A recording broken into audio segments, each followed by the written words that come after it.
Hello friends, nursing ക്ലൗഡിൻ്റെ പുതിയൊരു വീഡിയോയിലേക്ക് എല്ലാവർക്കും സ്വാഗതം. നോർസെറ്റ് എക്സാമിൻ്റെ നോട്ടിഫിക്കേഷൻ വന്നതായിട്ട് നിങ്ങളെല്ലാവരും അറിഞ്ഞിട്ടുണ്ടാവും എന്ന് ഞാൻ പ്രതീക്ഷിക്കുന്നു. സോ നോർസെറ്റ് എന്നത് നമ്മുടെ നാട്ടിലെ ഒരു സെൻട്രൽ ഗവൺമെൻറ് ഇൻസ്റ്റിറ്റ്യൂട്ടായിട്ടുള്ള all India institute of medical science അല്ലെങ്കിൽ എയിംസിൻ്റെ ഡൽഹി അടക്കമുള്ള 18 എയിംസിലേക്കുള്ള നഴ്സിംഗ് ഓഫീസറിൻ്റെ റിക്രൂട്ട്മെൻറ്റ് ടെസ്റ്റാണ്. ഓക്കെ, നോർസെറ്റ് എന്ന് പറയുന്നത് nursing officer recruitment common eligibility test എന്നുള്ളതാണ്. സോ ഇതിന്ന് ലിസ്റ്റ് എക്സാം നടത്തി ലിസ്റ്റ് പ്രിപ്പയർ ചെയ്യുന്ന ആ ലിസ്റ്റിൽ നിന്നാണ് ഈ ഒരു 18 എയിംസിലേക്കുള്ള സ്റ്റാഫ് നഴ്സസിൻ്റെ സെലക്ഷൻ നടക്കുന്നത്. സോ ഈ ഒരു നോർസെറ്റ് എക്സാമിന് വേണ്ടിയിട്ട് ഉള്ള അവർ ചോദിക്കുന്ന എലിജിബിലിറ്റി എന്ന് പറയുന്നത് BSc നഴ്സിംഗോ പോസ്റ്റ് ബേസിക്കോ അല്ലെങ്കിൽ ജനറൽ നഴ്സിംഗോ കംപ്ലീറ്റ് ചെയ്തവർക്ക് ഈ നോർസെറ്റ് എക്സാമിന് വേണ്ടിയിട്ട് അപേക്ഷിക്കാവുന്നതാണ്. ഇതിൽ ജനറൽ നഴ്സിംഗ് ആണെന്നുണ്ടെങ്കിൽ അവർ എക്സ്പീരിയൻസ് ചോദിക്കുന്നുണ്ട്. 2 ഇയർ എക്സ്പീരിയൻസും അത് തന്നെ 2 ഇയർ എക്സ്പീരിയൻസിൽ അറ്റ്ലീസ്റ്റ് 50 ബെഡഡ് ആയിട്ടുള്ളൊരു ഹോസ്പിറ്റലുള്ള എക്സ്പീരിയൻസാണ് ചോദിക്കുന്നത്. സോ BSc നഴ്സിംഗോ അല്ലെങ്കിൽ പോസ്റ്റ് ബേസിക്കോ ആണ് കംപ്ലീറ്റ് ചെയ്തിട്ടുണ്ടെങ്കിൽ എക്സ്പീരിയൻസിൻ്റെ ആവശ്യം വരുന്നില്ല. സോ ഒരു BSc നഴ്സിംഗ് കംപ്ലീറ്റ് ചെയ്ത ഒരാൾക്ക് ഈ ഒരു നോർസെറ്റിലേക്ക് വിത്തൗട്ട് എക്സ്പീരിയൻസിന് അപേക്ഷിക്കാവുന്നതാണ്. സെൻട്രൽ ഗവൺമെൻറ് സ്ട്രീമിൽ നോക്കുമ്പോൾ ഏറ്റവും ഹൈ സാലറി കിട്ടുന്ന ഒരു ഹോസ്പിറ്റൽ തന്നെയാണ് എയിംസ് എന്നുള്ളത്. ഓക്കെ, സോ നിങ്ങൾ ഈ വീഡിയോയുടെ സ്റ്റാർട്ടിങ്ങിൽ കണ്ടതുപോലെ ഈ എയിംസ് ഡൽഹിയിൽ ഒരു 7 ഇയേഴ്സോളം വർക്ക് ചെയ്തു എന്നുള്ളതിൻ്റെ എക്സ്പീരിയൻസിൽ ഞാൻ പറയുകയാണെന്നുണ്ടെങ്കിൽ നമ്മുടെ ലൈഫ് സെറ്റിലാവാനായിട്ടുള്ള ഏറ്റവും നല്ലൊരു ഓപ്ഷൻ തന്നെയാണ് തീർച്ചയായിട്ടും ഈ എയിംസ് എന്നുള്ളത്. നേരത്തെ എയിംസ് ഉണ്ടായിരുന്നത് മെയിനായിട്ട് എല്ലാവരും ഫോക്കസ് ചെയ്തിരുന്ന എയിംസ് ഡൽഹി ആയിരുന്നു. ഓക്കെ, സോ ഇപ്പോൾ ഇന്ത്യയിൽ പല സംസ്ഥാനങ്ങളിലായിട്ട് എയിംസ് ഉണ്ട്. സോ ഓൾമോസ്റ്റ് 18 എയിംസോളം ഉണ്ട്. ഓക്കെ, സോ നമ്മുടെ നോർത്ത് സൈഡിൽ ഒരുപാട് എയിംസ് ഉണ്ട്, അതുപോലെ സൗത്തിലേക്കും വന്ന് തുടങ്ങിയിട്ടുണ്ട്. ഇപ്പോൾ ആന്ധ്രയിൽ മംഗളഗിരി എന്ന് പറയുന്ന സ്ഥലത്ത് എയിംസ് മംഗളഗിരി ഉണ്ട്. ഇനി ഭാവിയിലേക്ക് നമ്മുടെ എയിംസ് മധുര വരുന്നുണ്ട്. ഓക്കെ, ഇനി കേരളത്തിലേക്ക് എയിംസ് വന്നാൽ അവിടെ ഒരു സെൻറ്റർ ആവും. സോ ഈ എല്ലാ എയിംസിലേക്കും വേണ്ടിയിട്ട് ഒരൊറ്റ എക്സാമാണ് വരുന്നത്, നോർസെറ്റ് എന്നുള്ള ഈ ഒരു എക്സാം. സോ അതിന് വേണ്ടിയിട്ട് BSc നഴ്സിംഗ് അല്ലെങ്കിൽ പോസ്റ്റ് ബേസിക് അല്ലെങ്കിൽ ജനറൽ നഴ്സിംഗ് മതിയാവും. ഇതിൻ്റെ ഏജ് ബാർ അവർ പറയുന്നത് 18 to 30 ഇയേഴ്സ്, 18 തൊട്ട് 30 വയസ്സ് വരെയാണ് ഏജ് പറയുന്നത്. നമ്മുടെ കേരള PSCയിലുള്ളതുപോലെ തന്നെ ഇവിടെയും ഏജ് റിലാക്സേഷൻ വരുന്നുണ്ട്. അതായത് OBCക്ക് 3 ഇയർ റിലാക്സേഷൻ വരുന്നുണ്ട്. ഷെഡ്യൂൾഡ് കാസ്റ്റോ അല്ലെങ്കിൽ ഷെഡ്യൂൾഡ് ട്രൈബോ ആണെന്നുണ്ടെങ്കിൽ ഒരു 5 ഇയർ റിലാക്സേഷൻ വരുന്നുണ്ട്. ഇനി അതല്ല ഫിസിക്കലി ഹാൻഡിക്യാപ്പ് PWD കാറ്റഗറിയിൽ വരുന്ന ഫിസിക്കലി ഹാൻഡിക്യാപ്ഡ് കാറ്റഗറി ആണെന്നുണ്ടെങ്കിൽ അവർക്ക് ഓൾമോസ്റ്റ് 10 ഇയറോളം റിലാക്സേഷൻ വരുന്നുണ്ട്. ഇനി അതല്ല പ്രസൻ്റ്ലി ഒരു സെൻട്രൽ ഗവൺമെൻറ് സർവീസിൽ എംപ്ലോയി ആണെന്നുണ്ടെങ്കിൽ 5 ഇയർ റിലാക്സേഷൻ കിട്ടുന്നുണ്ട്. ദെൻ അടുത്ത പറയുന്നതെന്ന് പറഞ്ഞു കഴിഞ്ഞാൽ ഇതിൽ വരുന്ന ആപ്ലിക്കേഷൻ ഫീ ആണ്. Okay, so application fee comparatively നമ്മൾ നോക്കുമ്പോൾ ഒരു 3000 റുപ്പീസോളമാണ് വരുന്നത്. ഓക്കെ, അവർ പറഞ്ഞേക്കുന്ന ഫീ എന്ന് പറയുന്നത് 3000 ആണ് ഒരു ജനറൽ കാറ്റഗറിയെ സംബന്ധിച്ച്. ഇനി SCയോ STയോ ആണെന്നുണ്ടെങ്കിൽ 2400 ആണ്.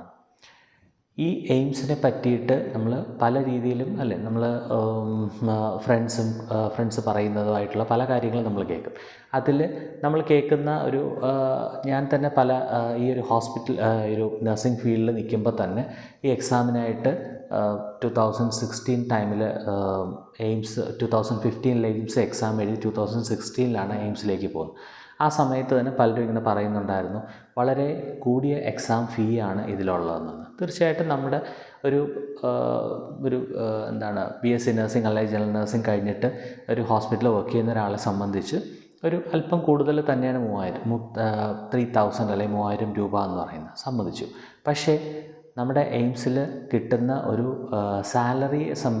സാലറിയെ ബേസ് ചെയ്ത് നോക്കുകയാണെന്നുണ്ടെങ്കിൽ അത് വളരെ നെഗ്ലിജിബിൾ ആയിട്ടുള്ളൊരു എമൗണ്ടാണ്. ഇനി എയിംസിൻ്റെ സാലറിയെ പറ്റി ഞാൻ ഇനി പറയുന്നുണ്ട്. സോ ഈ ഒരു എക്സാം ഫീ കൂടി എന്നുള്ളത് വെച്ചിട്ട് നമുക്കൊരിക്കലും ഈ എക്സാം എഴുതാതിരിക്കാൻ പറ്റില്ല. കാരണം നമ്മുടെ ലൈഫ് സെറ്റിലാവുന്ന ഒരു ഓപ്ഷൻ തന്നെയാണിത്. നേരത്തെ എബ്രോഡ് പോയാൽ മാത്രമാണ് രക്ഷപ്പെടുക എന്നൊരു കൺസെപ്റ്റ് നമ്മുടെ നാട്ടിലുണ്ടായിരുന്നു, അല്ലെങ്കിൽ നമ്മുടെ നഴ്സുമാരുടെ ഇടയിലുണ്ടായിരുന്നു. സോ ഇപ്പോൾ അങ്ങനെ തന്നെ വേണമെന്നില്ല. നമ്മുടെ നാട്ടിലും വളരെ ഹൈ സാലറിയിൽ ഉള്ളൊരു ജോലിയാണ്. അതിലേക്ക് എക്സാം ഫീ നമുക്കിപ്പോൾ തീരെ പറ്റില്ല എന്നുണ്ടെങ്കിൽ നമ്മളൊരു കടം മേടിച്ചിട്ടാണെന്നുണ്ടെങ്കിലും എക്സാം നല്ല രീതിയിൽ പഠിച്ചിട്ട് എഴുതി ആ ഒരു ജോലി കിട്ടിക്കഴിഞ്ഞാൽ നിങ്ങൾക്ക് ഒരിക്കലും ഈ ഒരു എക്സാം ഫീ വലുതായിരുന്നു എന്ന് നിങ്ങൾക്ക് തോന്നില്ല. അത് അവിടെ എയിംസിൽ വർക്ക് ചെയ്തു എന്നൊരു ആത്മവിശ്വാസത്തിൽ ഞാൻ നിങ്ങൾക്ക് തരുന്നൊരു ഉറപ്പാണ്. ഓക്കെ, സോ ഈ ഒരു കാര്യം എക്സാം ഫീയുടെ ബേസിൽ നിങ്ങൾ നോക്കരുത്. സോ നിങ്ങൾ ആപ്ലിക്കേഷൻ സ്റ്റാർട്ട് ചെയ്ത് കഴിഞ്ഞാൽ അതിൽ നിങ്ങൾക്ക് ഈ ഒരു എക്സാം ഫീ ഡെബിറ്റ് കാർഡ് വഴിയോ ക്രെഡിറ്റ് കാർഡ് വഴിയോ അല്ലെങ്കിൽ നെറ്റ് ബാങ്കിങ് വഴിയോ നിങ്ങൾക്ക് ചെയ്യാവുന്നതാണ്. അതായത് നമ്മുടെ കയ്യിലുള്ള ATM കാർഡ് വെച്ചിട്ട് തന്നെ അതിൻ്റെ ഡീറ്റെയിൽസ് കൊടുത്തിട്ട് ചെയ്യാവുന്നതാണ്. അതിനുവേണ്ടി അപ്ലൈ ചെയ്യേണ്ട വെബ്സൈറ്റ് എന്ന് പറയുന്നത് www.aimsexams.ac.in. ഇതാണ് നമ്മുടെ എയിംസ് എക്സാമിൻ്റെ അപ്ലൈ ചെയ്യാനുള്ള വെബ്സൈറ്റ്. നമ്മുടെ ആപ്ലിക്കേഷൻ ഓൾറെഡി ഫെബ്രുവരി 24 തന്നെ 2025 ഫെബ്രുവരി 24 തന്നെ ഓപ്പൺ ആയിട്ടുണ്ട്. അത് ലാസ്റ്റ് ഡേറ്റ് എന്ന് പറയുന്നത് മാർച്ച് 17 മാർച്ച് 17 വൈകിട്ട് 5 മണി വരെയാണ് നമ്മുടെ ആപ്ലിക്കേഷൻ ടൈം എന്നാണ്. സോ ഓൾമോസ്റ്റ് ലാസ്റ്റിലേക്കൊക്കെ വരുമ്പോഴത്തേനും ഒരുപാട് ആപ്ലിക്കൻസൊക്കെ അപ്ലൈ ചെയ്യുന്ന ടൈം ആകുമ്പോൾ ആ സൈറ്റ് നമുക്ക് കിട്ടാനായിട്ട് ഇച്ചിരി ബുദ്ധിമുട്ടും കാര്യങ്ങളൊക്കെ ആയിരിക്കും. സോ ആ ഒരു കട്ട് ഓഫ് ഡേറ്റിന് മുമ്പ് തന്നെ അപ്ലൈ ചെയ്യുക. ഓക്കെ, ഇനി ഫ്രഷേഴ്സിനെ സംബന്ധിച്ച് ഒരു BSc നഴ്സിംഗ് കംപ്ലീറ്റഡായി കോഴ്സ് സർട്ടിഫിക്കറ്റും ഡിഗ്രി സർട്ടിഫിക്കറ്റും അതുപോലെ രജിസ്ട്രേഷൻ കംപ്ലീറ്റ് ആയ ഒരാളെ സംബന്ധിച്ച് വളരെ നല്ലൊരു ഓപ്പർച്യൂണിറ്റിയാണ് നമ്മുടെ ഈ നോർസെറ്റ് എന്ന് പറയുന്നൊരു എക്സാം. അതിനുവേണ്ടി ഓൾറെഡി നിങ്ങൾ തുടങ്ങിയിട്ടുണ്ടാവും. ഓക്കെ, സോ ഇനി ഈ ഒരു എക്സാം എത്രയും പെട്ടെന്ന് എഴുതിയെടുക്കാനായിട്ട് നിങ്ങൾ നോക്കുക. ഓക്കെ, സോ ഈ ഒരു 17 മാർച്ചിന് മുമ്പ് തന്നെ നിങ്ങൾക്ക് ഈ ഒരു എക്സാം ആപ്ലിക്കേഷൻ കംപ്ലീറ്റ് ചെയ്യാൻ നോക്കുക. ഇനി ഈ വർഷം BSc നഴ്സിംഗ് കംപ്ലീറ്റ് ആയവർക്ക് വേണ്ടിയിട്ടാണ് ഞാൻ ഇനി പറയുന്നത്. ഈ വർഷം BSc നഴ്സിംഗ് എക്സാം എഴുതിയിട്ട് റിസൾട്ടിന് വേണ്ടി വെയിറ്റ് ചെയ്യുന്നവരുണ്ടാവും. നമ്മുടെ KUHSൻ്റെ അണ്ടറിലൊക്കെ നമ്മുടെ കേരളത്തിൽ പഠിച്ച കുട്ടികൾ എക്സാം എഴുതി വെയിറ്റ് ചെയ്യുന്നവരുണ്ടാകും. സോ അവരെ സംബന്ധിച്ച് ഈ ഒരു മാർച്ചിലാണ്, ഈ 25 മാർച്ചിലാണ് അവർ എക്സാം റിസൾട്ട് പ്രതീക്ഷിക്കുന്നത്. ഓക്കെ, സോ നിങ്ങൾക്ക് ഈ 17 മാർച്ച് 2025 മുമ്പ് നിങ്ങൾക്ക് എക്സാം റിസൾട്ട് വന്ന് പാസ്സായി നിങ്ങൾക്ക് ഡിഗ്രി സർട്ടിഫിക്കറ്റും കിട്ടി രജിസ്ട്രേഷൻ കംപ്ലീറ്റ് ആക്കാൻ പറ്റുമെന്നുണ്ടെങ്കിൽ തീർച്ചയായിട്ടും നിങ്ങൾക്ക് ഇതിൽ അപ്ലൈ ചെയ്യാവുന്നതാണ്, എക്സാം എഴുതാൻ പറ്റുന്നതാണ്. ഇനി നിങ്ങൾക്ക് അഥവാ ചിലപ്പോൾ ഈ പറഞ്ഞ ഡിഗ്രി സർട്ടിഫിക്കറ്റ് കിട്ടാനും അതുപോലെ തന്നെ രജിസ്ട്രേഷൻ കംപ്ലീറ്റ് ചെയ്യാനായിട്ട് BSc നഴ്സിംഗ് കഴിഞ്ഞവരുടെ കാര്യമാണ് പറയുന്നത്. BSc നഴ്സിംഗ് പഠിച്ചു കഴിഞ്ഞവരുടെ കാര്യമാണ്. ഈ വർഷം പഠിച്ചു കഴിഞ്ഞവരുടെ സംബന്ധിച്ച് ഈ ഒരു ടൈമിനുള്ളിൽ മാർച്ച് 17 മുമ്പ് നിങ്ങൾക്ക് കംപ്ലീറ്റ് ചെയ്യാൻ പറ്റിയില്ല എന്നുണ്ടെങ്കിൽ നിങ്ങൾ വിഷമിക്കേണ്ട. അടുത്തൊരു 6 മാസമാകുമ്പോൾ വീണ്ടും എയിംസ് എക്സാം വരും. ആ ഒരു സമയം വരെ നിങ്ങൾ വളരെ നന്നായിട്ട് പ്രിപ്പയർ ചെയ്ത് നിങ്ങൾ 4 വർഷം നഴ്സിംഗിന് പഠിച്ച എല്ലാ സബ്ജക്ട്സും ഒരു എക്സാം പോയിൻ്റ് ഓഫ് വ്യൂവിൽ ഒരു മൾട്ടിപ്പിൾ ചോയ്സ് ക്വസ്റ്റ്യൻ ബേസ്ഡ് ആയിട്ട് നിങ്ങൾ പഠിച്ച് റെഡിയാവുക. 6 മന്തിൽ അടുത്ത എക്സാം നോട്ടിഫിക്കേഷൻ വരും. ആ ഒരു സമയത്ത് നിങ്ങൾക്ക് എഴുതി ആ ജോബിൽ കയറാവുന്നതാണ്. ഓക്കെ, ഇത്തവണത്തെ എയിംസിൽ നിന്നുള്ള ഇൻഫർമേഷൻ അനുസരിച്ച് 1500-ൽ കൂടുതൽ വേക്കൻസിയാണ് നമ്മുടെ ഈ ഒരു എയിംസ് നോർസെറ്റ് നോട്ടിഫിക്കേഷനിൽ വന്നിട്ടുള്ളത്. സോ ഇത്രയും വേക്കൻസി ഉണ്ട്. നല്ല രീതിയിൽ പഠിച്ചു കഴിഞ്ഞാൽ ഉറപ്പായിട്ട് നിങ്ങൾക്ക് ഈ 1500+ ആണ്, 1500-ൽ കൂടുതലേ ഉള്ളൂ, 1500-ൽ കുറയുന്നില്ല. ഈ ഒരു വേക്കൻസിയിലേക്ക് തന്നെ നിങ്ങൾക്ക് കയറാവുന്നതാണ്. ഓക്കെ, ദെൻ പിന്നൊരു കാര്യം എന്ന് പറഞ്ഞാൽ വളരെ ഇമ്പോർട്ടൻ്റ് ആയിട്ടുള്ളൊരു കാര്യം എന്ന് പറയുമ്പോൾ ഈ എയിംസും നോർസെറ്റ് എന്നൊക്കെ പറഞ്ഞു കഴിഞ്ഞാൽ ബേസിക്കലി നമ്മളെല്ലാവരും നോക്കുന്നത് സാലറിയാണ് അല്ലേ. നമ്മൾ എബ്രോഡ് പോകുമ്പോൾ നമ്മളതിലൊരു വളരെ ഇൻട്രസ്റ്റിംഗ് ആയിട്ടുള്ളൊരു കാര്യം എന്ന് പറഞ്ഞാൽ അവിടുത്തെ സാലറി തന്നെയാണ്. ഒരു UK പോയി കഴിഞ്ഞാൽ 2.5 lakhs ഒക്കെ സ്റ്റാർട്ടിങ് സാലറി ഒക്കെ ഉണ്ട്. സോ അങ്ങനെ ആയിരിക്കും നമ്മൾ പലരും എബ്രോഡ് റിക്രൂട്ട്മെൻറ്റും കാര്യങ്ങളും ഒക്കെ നോക്കുന്നത്. ഓക്കെ, പക്ഷേ ഇവിടെ നമ്മുടെ എയിംസിലെ കാര്യം നോക്കിക്കഴിഞ്ഞാൽ നമുക്ക് നമ്മുടെ സ്വന്തം നാട്ടിൽ, അതായത് ഏറ്റവും പ്രസ്റ്റീജിയസ് ആയിട്ടുള്ള ഇൻസ്റ്റിറ്റ്യൂട്ടിൽ നമുക്ക് കിട്ടാൻ പോകുന്ന സാലറി എന്ന് പറഞ്ഞത് ഏറ്റവും കുറഞ്ഞത് ബെയർ മിനിമം 80,000 ആണ്, 80,000. കാരണം പലരും ഇതിനു മുമ്പ് പല രീതിയിൽ പറഞ്ഞ് നിങ്ങൾ കേട്ടിട്ടുണ്ടാകും. 1 lakh+ സാലറി ഒക്കെ പറഞ്ഞിട്ടുണ്ടാകും. അതെല്ലാം എത്തും. അല്ലെങ്കിൽ 80,000-ന് കൂടുതൽ 1 lakhനടുത്ത് സാലറി എല്ലാം നിങ്ങൾക്ക് കിട്ടും ജോയിൻ ചെയ്യുമ്പോൾ ആയിരിക്കാം. ഓക്കെ, പക്ഷേ ഞാൻ അവിടെ വർക്ക് ചെയ്ത ഒരാളെന്നുള്ള സ്ഥിതിക്ക് ഏറ്റവും കുറഞ്ഞ സാലറിയാണ് ഞാൻ പറയുന്നത് 80,000+. ഓക്കെ, നമ്മുടെ ഈ നോട്ടിഫിക്കേഷൻ അനുസരിച്ച് നോക്കിക്കഴിഞ്ഞാൽ അതിൽ കൊടുത്തേക്കുന്ന സാലറി സ്കെയിൽ എന്ന് പറഞ്ഞു കഴിഞ്ഞാൽ 9300, 34,800 പ്ലസ് ഗ്രേഡ് പേ 4600 അങ്ങനെയാണ് നമ്മുടെ നോട്ടിഫിക്കേഷനിൽ കൊടുത്തിട്ടുള്ളത്. പക്ഷേ നമ്മുടെ കയ്യിൽ ബാക്കി അലവൻസും എല്ലാം കൂടെ കിട്ടി അതിലെ കട്ടിങ്ങും എല്ലാം കഴിഞ്ഞിട്ട് നമ്മളെ കയ്യിൽ കിട്ടുന്ന എമൗണ്ട് എന്ന് പറഞ്ഞു കഴിഞ്ഞാൽ ഏറ്റവും കുറഞ്ഞത് 80,000-ന് മുകളിലാണ്. ഇനി പേ റിവിഷനും കാര്യങ്ങളൊക്കെ ഇനി വരുന്നുണ്ട്. സോ അത് വരുമ്പോഴത്തേനും ചിലപ്പോൾ ഇതിൻ്റെ ഡബിളോ അല്ലെങ്കിൽ എന്തായാലും എമൗണ്ട് കൂടത്ത് മാത്രമേ ഉള്ളൂ. ഞാൻ എന്തുകൊണ്ട് ഈ 80,000-ൽ ഒതുക്കി എന്ന് പറഞ്ഞു, 80,000 ഞാൻ കുറച്ച് പറയുകയാണ്. കാരണം ഞാൻ പറയുന്ന ഈ ചാനലിലൂടെ ഞാൻ പറയുന്ന ഇൻഫർമേഷൻസ് അത്രയും ജെന്യുവൻ ആയിരിക്കണം എന്ന് എനിക്ക് നിർബന്ധമുണ്ട്. ഓക്കെ, സോ ഈ നിങ്ങൾ നോർസെറ്റ് ഈ വരുന്ന നോർസെറ്റ് എഴുതി കിട്ടിയ ആർക്കെങ്കിലും ഞാൻ പറഞ്ഞതിൽ കുറഞ്ഞ സാലറിയാണ് കിട്ടുന്നതെന്നുണ്ടെങ്കിൽ നിങ്ങൾക്ക് തെളിവ് സഹിതം ഇതിൻ്റെ താഴെ എൻ്റെ വീഡിയോയ്ക്ക് താഴെ കമൻറ്റ് ചെയ്യാവുന്നതാണ്. ഓക്കെ, അതുകൊണ്ടാണ് ഞാൻ കറക്റ്റായിട്ട് ഇങ്ങനെ തന്നെ ഈ ഒരു 80,000 മാത്രം 80,000 പ്ലസ് ആണ് നിങ്ങൾക്ക് കിട്ടാൻ പോകുന്ന സാലറി, ഒരു സംശയമില്ലാത്ത കാര്യമാണ്. ഓക്കെ, ഇനി വേറൊരു കാര്യം നോക്കുകയാണെന്നുള്ളത്, അപ്പോൾ ഇത്രയും ഒരു സാലറി ഒരു ഫ്രഷറിനെ സംബന്ധിച്ച് ഫ്രഷറോ എക്സ്പീരിയൻസ്ഡോ എന്തോ ആയിക്കോട്ടെ, ഫ്രഷറിനെ സംബന്ധിച്ച് കിട്ടുകയാണെന്നുണ്ടെങ്കിൽ അത് ഏറ്റവും വലിയൊരു ഗെയിൻ തന്നെയാണ്. കാരണം നിങ്ങൾക്കറിയാം ഇപ്പോൾ നമ്മുടെ ഫോറിൻ റിക്രൂട്ട്മെൻറ്റ് പലതും നടക്കുന്നില്ല അല്ലേ. UK നോക്കിക്കഴിഞ്ഞാൽ അവിടെ റിക്രൂട്ട്മെൻറ്റ് പാടാണ്. UK, അയർലൻഡ്, ന്യൂസിലാൻഡ് പോയിട്ട് പലർക്കും ബെറ്റർ എക്സ്പീരിയൻസ് ഉണ്ടായിട്ടുണ്ട്. ഓക്കെ, സോ ഒരിക്കലും ആ ഒരു കൺട്രീസ് എന്തും മോശമായിട്ട് പറയുന്നതല്ല. ഒരുപാട് പേർക്ക് ജോലി കൊടുത്ത സ്ഥലമാണ്, ഇപ്പോഴും ഒരുപാട് പേര് ജോലി ചെയ്യുന്ന സ്ഥലമാണ് ഒക്കെയാണ്. പക്ഷേ ഇങ്ങനൊരു പ്രോബ്ലം കൂടെ ഇപ്പോൾ അവിടെ പ്രസൻറ്റിലുള്ള റിക്രൂട്ട്മെൻറ്റ് അല്പം കുറവാണ്. ഗൾഫ് റിക്രൂട്ട്മെൻറ്റ്സ് ഉണ്ട്, പക്ഷേ അതും ഏതാണ്ട് പല സ്ഥലങ്ങളിൽ ഒരു സാച്ചുറേറ്റഡ് സ്റ്റേറ്റിലൊക്കെയാണ് പോകുന്നത്. അതുകൊണ്ട് എങ്ങനെയാണെന്നുണ്ടെങ്കിൽ നമുക്ക് ഇന്ത്യയിൽ തന്നെ മതി ജോലി എന്നുണ്ടെങ്കിൽ ഈ ഒരു ജോബാണ് ഏറ്റവും നല്ലൊരു സാലറി കിട്ടുന്ന ഒരിതായിട്ട്. അതും ഫ്രഷേഴ്സിന് പോലും ഇത്രയും വലിയൊരു ചാൻസ് ഉണ്ടെന്നുള്ള വലിയൊരു കാര്യം തന്നെയാണ്. ദെൻ ഇനി ഇതിൻ്റെ എക്സാമിനെ പറ്റിയിട്ട് പറയുകയാണെന്നുണ്ടെങ്കിൽ നമ്മുടെ ഈ നോട്ടിഫിക്കേഷനിൽ തന്നെ എക്സാം ഡേറ്റ് വന്നിട്ടുണ്ട്. നമ്മുടെ നോർസെറ്റിൻ്റെ എക്സാം വരുന്നത് 2 സ്റ്റേജ് ആയിട്ടാണ്. ഒന്ന് പ്രിലിമിനറി, അതുപോലെ രണ്ടാമത് മെയിൻസ്. അപ്പോൾ പ്രിലിമിനറി എക്സാമിൻ്റെ ഡേറ്റ് വന്നിട്ടുണ്ട്. നമ്മുടെ ഈ ഏപ്രിലിൽ തന്നെയാണ് എക്സാം, 12th ഏപ്രിലാണ് എക്സാം വരുന്നത്, അതായത് ഒരു സാറ്റർഡേ ആണ്. അതുപോലെ മെയിൻസ് എക്സാം വരുന്നത് തൊട്ടടുത്ത മാസമായിട്ടുള്ള മെയ്യിലാണ്, 2 May 2025 അപ്പോൾ നമുക്ക് ഈ എക്സാം എന്ന് പറയുമ്പോഴത്തേനും കമ്പ്യൂട്ടർ ബേസ്ഡ് ടെസ്റ്റാണ്. അപ്പോൾ നിങ്ങൾക്ക് എക്സാമിന് നിങ്ങൾ അപ്ലൈ ചെയ്തു, നിങ്ങൾക്ക് ഹാൾ ടിക്കറ്റ് വന്നു. സോ ഹാൾ ടിക്കറ്റുമായിട്ട് നിങ്ങൾ എക്സാം ഹാളിൽ പോകുമ്പോൾ നിങ്ങൾ ഓരോരുത്തർക്ക് വേണ്ടിയിട്ടും ഓരോ സിസ്റ്റം അവരവിടെ റെഡിയാക്കി വെച്ചിട്ടുണ്ട്. അതിലാണ് നിങ്ങൾക്ക് കമ്പ്യൂട്ടർ ബേസ്ഡ് ആയിട്ടുള്ള ഒരു ടെസ്റ്റാണ് നിങ്ങളവിടെ ചെയ്യാൻ പോകുന്നത്. അതായത് നിങ്ങളുടെ ഫ്രണ്ടിലുള്ള സിസ്റ്റത്തിൽ ക്വസ്റ്റ്യൻ വരുന്നു. ഓക്കെ, അത് അതിലുള്ള ഓപ്ഷൻസ് ഉണ്ട്, അത് കറക്റ്റ് ആൻസർ ക്ലിക്ക് ചെയ്ത് പോകുന്നു. ഓക്കെ, ഫൈനലി എക്സാമിൻ്റെ ഒരു ടൈം കംപ്ലീറ്റ് ആകുമ്പോൾ അത് തനിയെ സബ്മിറ്റ് ആയിക്കോളും. അതായത് പേപ്പർ വൈസ് എക്സാമോ OMRO അല്ല ഇവിടെ വരുന്നത്, കമ്പ്യൂട്ടർ ബേസ്ഡ് ടെസ്റ്റാണ്. ഓക്കെ, ഇതിൽ നമുക്ക് വരുന്നത് ഈ പറഞ്ഞതുപോലെ 2 ലെവൽ എക്സാമാണ്, പ്രിലിമിനറിയും അതുപോലെ മെയിൻസും. ഈ പ്രിലിമിനറിയിൽ വരുമ്പോൾ നമുക്കുള്ളത് 100 മൾട്ടിപ്പിൾ ചോയ്സ് ക്വസ്റ്റ്യൻസ് ആണ് വരുന്നത്. രണ്ടിലും മൾട്ടിപ്പിൾ ചോയ്സ് ക്വസ്റ്റ്യൻസ് ആണ്. 100 മൾട്ടിപ്പിൾ ചോയ്സ് ക്വസ്റ്റ്യൻസ് ആണ് വരുന്നത്. അതിൽ 80 ക്വസ്റ്റ്യൻസ് നഴ്സിംഗ് സബ്ജക്ട്സും അതുപോലെ 20 ക്വസ്റ്റ്യൻസ് നമുക്ക് GKയും ആപ്റ്റിറ്റ്യൂഡും ചേർന്നാണ് വരുന്നത്. ഇതിൽ നമുക്കുള്ളത് 100 മാർക്സ് ആണ് അല്ലേ. 100 ക്വസ്റ്റ്യൻസ് 100 മാർക്സ് ആണ്. നമുക്ക് 90 മിനിറ്റ്സ് അല്ലെങ്കിൽ 1.5 hour ആണ് നമുക്കിതിൽ ടൈം പ്രൊവൈഡ് ചെയ്തിട്ടുള്ളത്. ഇതിൽ നെഗറ്റീവ് മാർക്കിംഗ് നമ്മുടെ കേരള PSCയിലെ പോലെ തന്നെ നെഗറ്റീവ് മാർക്കിങ്സ് ഉണ്ട്. അത് 1/3 ആണ്. അതായത് ഒരു ആൻസറിന് കിട്ടുന്ന കറക്റ്റ് മാർക്ക് എന്ന് പറഞ്ഞാൽ 1 മാർക്സ് ആണ്. നമുക്ക് 3 ആൻസർ തെറ്റിക്കഴിഞ്ഞാൽ നമുക്ക് 1 മാർക്ക് നഷ്ടപ്പെടും. 1/3 ആണ് ഇതിൻ്റെ നെഗറ്റീവ് മാർക്കിംഗ് എന്ന് പറയുന്നത്. അതുപോലെ പ്രിലിമിനറി നമുക്ക് എക്സാം കഴിഞ്ഞ് കഴിഞ്ഞാൽ അവരൊരു ഷോർട്ട് ലിസ്റ്റ് ആയിട്ടിടും. ആ ഷോർട്ട് ലിസ്റ്റിൽ സപ്പോസ് ഇപ്പോൾ ഒരു 100 വേക്കൻസിയാണ്, നമുക്കിപ്പോൾ 1500 വേക്കൻസി ഉണ്ടെന്ന് പറഞ്ഞു. സപ്പോസ് ഞാൻ ഒരു കണക്ക് പറയുകയാണ്, ഒരു 100 വേക്കൻസിയാണ് ഉള്ളതെന്നിരിക്കട്ടെ. അങ്ങനെയെന്നുണ്ടെങ്കിൽ അവർ പ്രിലിമിനറി എക്സാം കഴിയുമ്പോഴത്തേനും അതിൻ്റെ 5 times ആൾക്കാർ, അതായത് 500 പേരുടെ ലിസ്റ്റ് ഇടും. ഓക്കെ, ഈ 500 പേരെയും അവർ മെയിൻ എക്സാം എഴുതിപ്പിക്കും.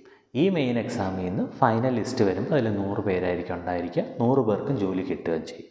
ഓക്കെ, സോ ഇപ്പോൾ നമുക്ക് 1500 വേക്കൻസി ഉണ്ട്, വലിയ ബൾക്ക് വേക്കൻസിയാണ്.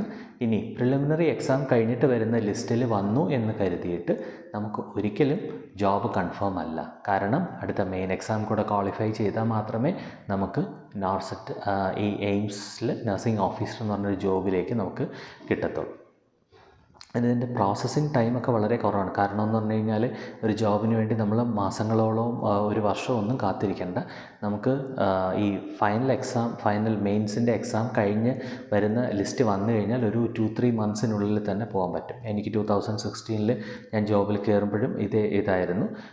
വന്നു നേരത്തെ തന്നെ നമുക്ക് എത്രയും പെട്ടെന്ന് നമുക്ക് ജോയിൻ ചെയ്യാൻ പറ്റുമെങ്കിൽ അത്രയും നല്ല. കാരണം എന്ന് പറഞ്ഞു കഴിഞ്ഞാൽ നമുക്ക് ഫൈനലി ഈ ഓഫർ ലെറ്റർ വന്നു കഴിഞ്ഞാൽ അവരൊരു ടൈം പറയും, 3 മന്ത്സ് അങ്ങനെ ഒരു ടൈം പറയും.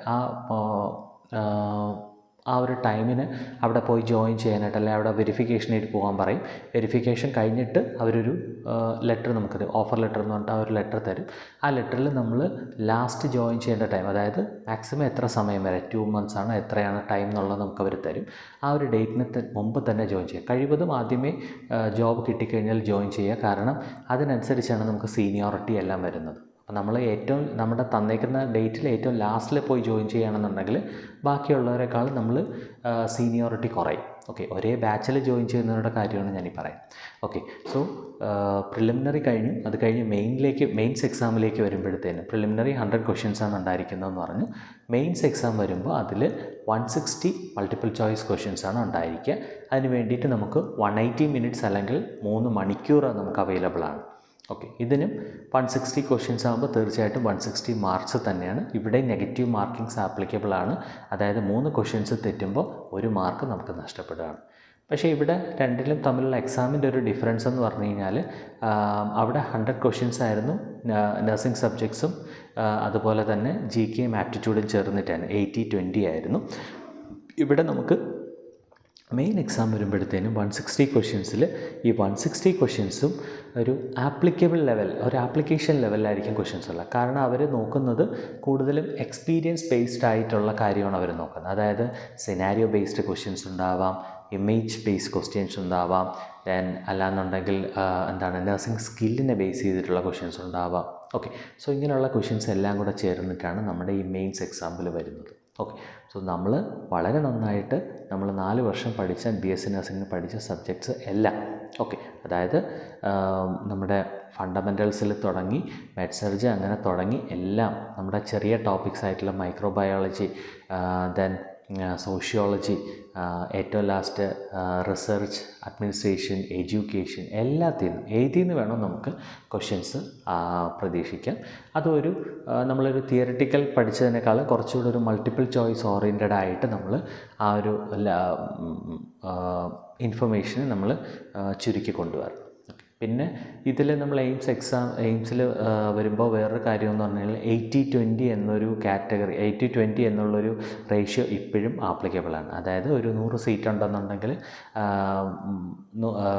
അതിൽ 80 ഫീമെയിൽസിനും 20 മാത്രമേ മെയിൽസിനുള്ളൂ. അതിപ്പോഴും അങ്ങനെ തന്നെ കണ്ടിന്യൂ ചെയ്യുന്നു. സോ നിങ്ങൾ എത്രയും നല്ല രീതിയിൽ എയിംസ് എക്സാമിന് വേണ്ടിയിട്ട് പ്രിപ്പയർ ചെയ്യുക. ഒരിക്കലും നമ്മുടെ ഈ ഒരു എക്സാം ഫീ കൂടുതലാണെന്ന് വെച്ചിട്ട് അപ്ലൈ ചെയ്യാതിരിക്കരുത്. തീർച്ചയായിട്ടും അപ്ലൈ ചെയ്യുക. കാരണം ഞാൻ പറഞ്ഞു ഓൾമോസ്റ്റ് 80,000 ആണ്, 80,000 പ്ലസ്. എപ്പോഴും ഞാൻ വീണ്ടും റിപ്പീറ്റ് ചെയ്യുന്നു, അതിൽ കൂടത്തേ ഉള്ളൂ സാലറി. 80,000 പ്ലസ് കിട്ടുന്ന ഒരു സാലറി നമുക്ക് വേണം. നമ്മളവിടെ ലൈഫ് ലോങ് നിൽക്കാൻ ആഗ്രഹിക്കുന്ന ലൈഫ് ലോങ് നമുക്കവിടെ നിൽക്കാം. ഇതല്ലാന്നുണ്ടെങ്കിൽ നിങ്ങൾക്ക് എബ്രോഡ് റിക്രൂട്ട്മെൻറ്റാണ് പോകാൻ ആഗ്രഹം എന്നുണ്ടെങ്കിൽ നമ്മൾ സേഫായിട്ട് അത്രയും നാൾ നമ്മൾ ഒരു നല്ലൊരു സാലറിയോടെ നമ്മളെ നാട്ടിൽ നിൽക്കാം. അവിടെ റിക്രൂട്ട്മെൻറ്റ് ഓപ്പൺ ആകുമ്പോൾ നമുക്ക് അങ്ങോട്ടേക്ക് പോകാം. അവിടെ ആരും നമ്മളെ പിടിച്ചവിടെ നിർത്താൻ പോകുന്നില്ല. നമ്മൾ നമ്മുടെ സ്വന്തം ഇഷ്ടത്തിന് റിസൈൻ ചെയ്തിട്ട് പോകുന്നതാണ്. അതിലൊന്നും യാതൊരു കുഴപ്പമില്ല. ഓക്കെ, സോ ഇപ്പോഴും നമ്മുടെ നല്ലൊരു അവസരം. കാരണം സാഹചര്യം അനുസരിച്ച് മാറി ചിന്തിച്ചാൽ മാത്രമേ പലപ്പോഴും നമ്മൾ ജീവിതത്തിൽ രക്ഷപ്പെടത്തുള്ളൂ. നമുക്ക് എബ്രോഡ് പോകാൻ ആഗ്രഹമുണ്ടെന്നുണ്ടെങ്കിൽ അതാകാം. പക്ഷേ അതിനുള്ളൊരു സാഹചര്യം വരുന്നത് വരെ നമ്മളൊന്ന് കാത്തിരിക്കുക. അതിനുവേണ്ടി നമ്മളെ നാട്ടിൽ വളരെ കുറഞ്ഞ സാലറിയിലൊന്നും വർക്ക് ചെയ്യേണ്ട കാര്യമില്ല. നമുക്ക് ജോബ് ചെയ്യുമ്പോൾ രാജാവായിട്ട് തന്നെ ജീവിക്കുക, അല്ലേ? നമ്മൾ എന്തിനാണ് നമ്മളൊരു 15, 10, 15 അല്ലെങ്കിൽ അതിൽ കുറഞ്ഞ സാലറിക്ക് വേണ്ടി വർക്ക് ചെയ്യുന്നത്? നമുക്ക് ഇങ്ങനെ നല്ല രീതിയിൽ നഴ്സിംഗ് പഠിച്ച ഒരാൾക്ക് ആണെന്നുണ്ടെങ്കിൽ വളരെ നന്നായിട്ട് പ്രിപ്പയർ ചെയ്ത് കഴിഞ്ഞാൽ ഈ എക്സാം കിട്ടാവുന്നതേ ഉള്ളൂ. വലിയ കാര്യമൊന്നുമില്ല. അതുകൊണ്ട് നിങ്ങൾ നല്ല രീതിയിൽ പ്രിപ്പയർ ചെയ്യുക. ഈ എക്സാം ഡേറ്റിൻ്റെ ലാസ്റ്റ് ഡേറ്റിന് നമ്മുടെ ആപ്ലിക്കേഷൻ ലാസ്റ്റ് ഡേറ്റിന് മുമ്പ് അപ്ലൈ ചെയ്യുക. ഇനി ഇപ്പോൾ പഠിച്ചിറങ്ങിയവർക്ക് വേണ്ടിയിട്ട് പറയുകയാണ്, നിങ്ങൾക്ക് ഈ ഒരു എക്സാം അപ്ലൈ ചെയ്യാൻ പറ്റിയില്ലെന്നുണ്ടെങ്കിലും വിഷമിക്കേണ്ട. അടുത്തൊരു എക്സാമിന് വേണ്ടി വളരെ നല്ല രീതിയിൽ പ്രിപ്പയർ ചെയ്ത് അടുത്ത 6 മന്ത് ആകുമ്പോൾ അടുത്ത എക്സാം വരും. നിങ്ങൾ നന്നായിട്ട് പ്രിപ്പയർ ചെയ്ത് എഴുതുക. എല്ലാവർക്കും ഇതൊരു നല്ല ഇൻഫർമേഷൻ ആണെന്ന് വിശ്വസിക്കുന്നു. സോ ഇത് നിങ്ങൾക്ക് ഇഷ്ടപ്പെട്ടിട്ടുണ്ടെന്നുണ്ടെങ്കിൽ നിങ്ങൾ ഈ വീഡിയോ ഷെയർ ചെയ്യുക. നമ്മുടെ ചാനൽ സബ്സ്ക്രൈബ് ചെയ്യാത്തവരുണ്ടെന്നുണ്ടെങ്കിൽ സബ്സ്ക്രൈബ് ചെയ്യുക. ഈ ഇൻഫർമേഷൻ നിങ്ങളുടെ ഫ്രണ്ട്സിനും ബാക്കിയുള്ളവർക്കുമായിട്ട് നിങ്ങൾക്ക് ഇഷ്ടമുണ്ടെങ്കിൽ നിങ്ങൾക്ക് ഷെയർ ചെയ്യാം. Okay, so thank you for your time. നിങ്ങൾക്കെല്ലാവർക്കും നല്ലൊരു ജോബ് കിട്ടട്ടെ എന്ന് ദൈവത്തോട് ഒന്നുകൂടെ പ്രാർത്ഥിച്ചുകൊണ്ട് ഞാൻ ഈ വീഡിയോ വൈൻഡപ്പ് ചെയ്യുന്നു. Thanks for watching.